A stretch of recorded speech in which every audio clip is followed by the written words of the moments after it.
Hello and welcome.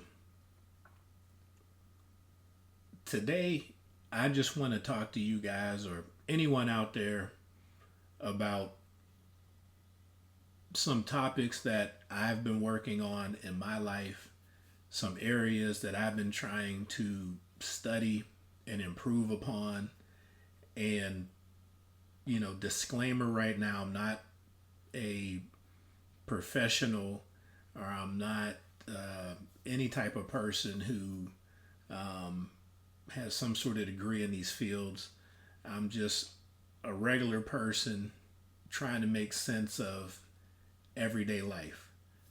And so, with that being said, I'm going to jump into a few topics that I've been studying, and hopefully, this will benefit someone out there, and maybe you could take this information and apply it to whatever you're doing in your life.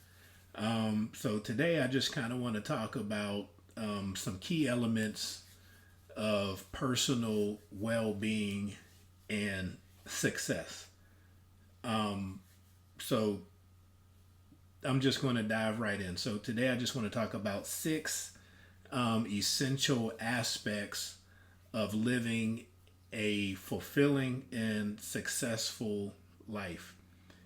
All of these elements are interconnected, and when nurtured or combined together, they have the power to, I believe, to transform your life. So we're going to just break down each one, and I'll offer some insight just very briefly and some practical steps for cultivating them. And so, with that being said, let's just jump in. So, the first one is sound health. And now I know everyone out there has probably heard the phrase health is wealth. And so, we're just going to start with the basic fact that the foundation of everything we want to achieve in life starts with our health, right? Without health, nothing else really matters. So, even the biggest, grandest dreams become distant if you're not taking care of yourself. So, sound health is number one on my list, and it isn't just avoiding illness. That's part of it, but it's not just that. It's also about maintaining vitality, mental mental health, emotional health, and along with the physical health. You wanna be strong, right? You want to be mobile. You want to be capable. You want to be able. So all of these aspects together are important.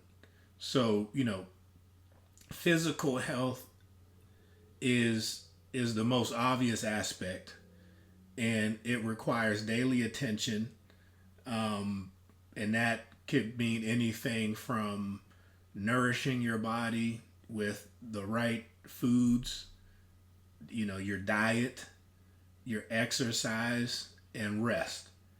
Those are the most common places to start when you think about physical health, right? You gotta stay active through exercise. It's just a body in motion stays in motion. So regular physical activity, whether it's a walk around your block in nature, a workout at your local gym, yoga, if that's your thing, but it helps to keep our bodies strong and our minds sharp. So that's physically, but also what goes along with the physical is the mental and emotional health. And you might even say that that might even be, you know, somewhat more important than the physical health, because if mentally you're not in the right space, then you probably won't engage in eating correctly in exercising your body in the correct way that's enjoyable to you. So I would say, mental and emotional health are just as important. And these are things that I'm working on, things like meditation, right? Easier said than done. Everyone has their ideas on how you should meditate. I can go into that at a later time in another video. But that is definitely an area that you want to focus on just to kind of renew your mind, daily and get focused and set for the day. Another aspect of that would be mindfulness, just kind of be aware of what's going on and simply taking time to relax and connect with loved ones can significantly boost our well-being. And and all of this takes practice, so you have to remember sound health is holistic. Your mind, your body, your soul, could also be spiritual, working together. You can't have one without the other.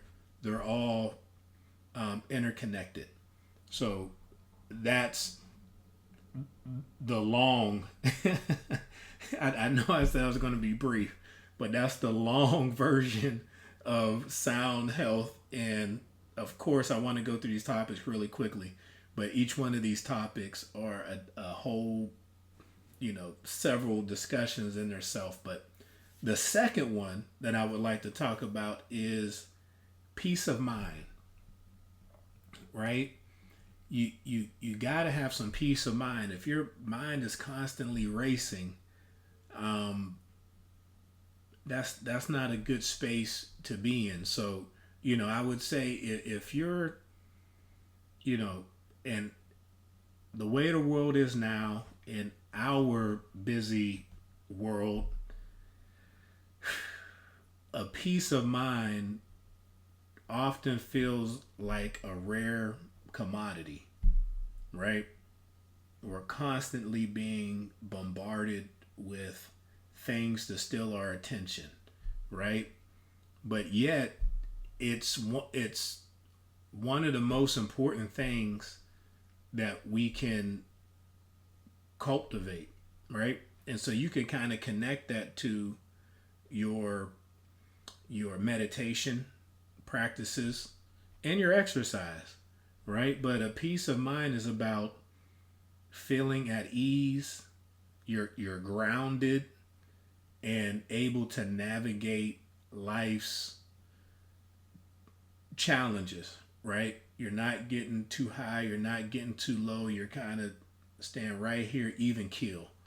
And easier said than done, but it's all about, trying your hardest or being aware of just not getting overwhelmed by stress and anxiety, right? Because that's going to play. And again, all of these topics are going to be interconnected, but stress and anxiety plays a big role in your health. So a key to, I would say, to peace of mind is mindfulness, the practice of being present in the moment. When we're able to focus on what's happening now rather than worrying about, the future or dwelling in the past, what happened to me, 5 minutes ago, 5 weeks ago, 5 months ago, 5 years ago, however far you want to go back. You just want to be present and in the moment as much as possible. What matters is now, right? So treat that as the most important thing in your life, what you're doing, what's happening now, rather than what happened in the past or what's going to happen in the future. And that way you can create a sense of calm, so you could, take a few minutes each day to practice some breathing and clear your thoughts, and that can make a huge difference in and just having, taking back a little bit of peace from what's going on in the world. In addition to mindfulness, you know,